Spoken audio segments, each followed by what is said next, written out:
கர்த்தர் நல்லவர். ஆமென்.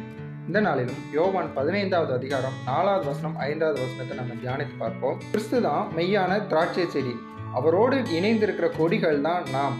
அப்படி அவரோடு இணைந்திருக்கும் பொழுது கனி கொடுக்கக்கூடிய வாழ்க்கையை நம்மளால வாழ முடியும் அப்படிங்கிறது தான் இந்த 2 வசனமும் எடுத்துரைக்கக்கூடியதா இருக்குது. அப்ப அவரோடு இணைந்து இல்லை அப்படின்னா உங்க வாழ்க்கையில நீங்க கனி கொடுக்க முடியுமான்னு கேட்டா கண்டிப்பாகவே முடியாது. ஏன்னா வசனம் சொல்லுகிறது என்னில் நிலைத்திராதவன் கனி கொடுக்க மாட்டான் அப்படின்னு.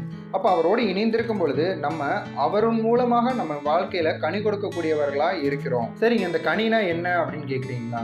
நீங்க என்னென்ன காரியங்கள்லாம் உங்க வாழ்க்கைக்கு தேவைன்னு நினைக்கிறீங்களோ அதுதான் உங்க வாழ்க்கைக்கான கனியா இருக்கிறது. இந்த கனி உங்களோட மாம்ச பலத்தினால சம்பாதிக்க முடியாதுங்க. ஒரு சில விஷயங்கள் நீங்க மாம்ச பலத்தினால, உங்கள் திறமையினால, உங்கள் ஞானத்தினால சம்பாதிக்கலாம். ஆனா அது உங்களுக்கு நித்தியத்திற்கும் உதவியா இருக்குமா அப்படின்னு கேட்டா கண்டிப்பா இருக்காது.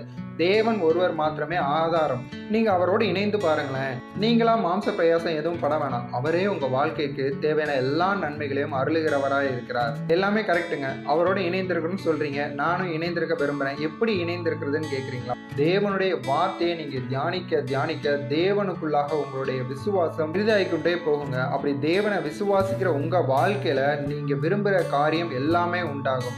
விசுவாசிக்கிறவனுக்கு எல்லாம் ஆகும் அப்படின்னு சொல்லி இருக்குதுல. வார்த்தையை நீங்க விசுவாசிக்கிறேன்னா உங்க வாழ்க்கை நலமும் விசாலமாய் இருக்கும். இந்த நலமும் விசாலமான வாழ்க்கை தான் கனி தரக்கூடிய வாழ்க்கை அப்படிங்கிறது வேதத்தின் மூலமா நம்ம அறிந்து கொள்ளலாம்.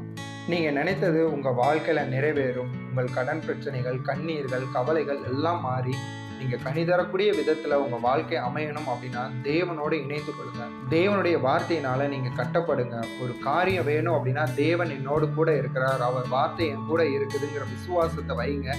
உங்கள் வாழ்க்கையில கனிகள் உண்டாகும். இது நானா சொல்லுகிறது கிடையாது. யோவான்ல உங்களுக்காக தேவன் சொல்லி இருக்கிற வார்த்தை. இந்த வார்த்தையை விசுவாசிங்க. நீங்களும் கனி தரக்கூடிய விதத்துல தேவனுடைய கிருபை உங்களோடு இருந்து உங்களை ஆசீர்வாதமாய் வழி நடத்துவார். கர்த்தர் உங்களை ஆசீர்வதிப்பாராக. ஆமென்.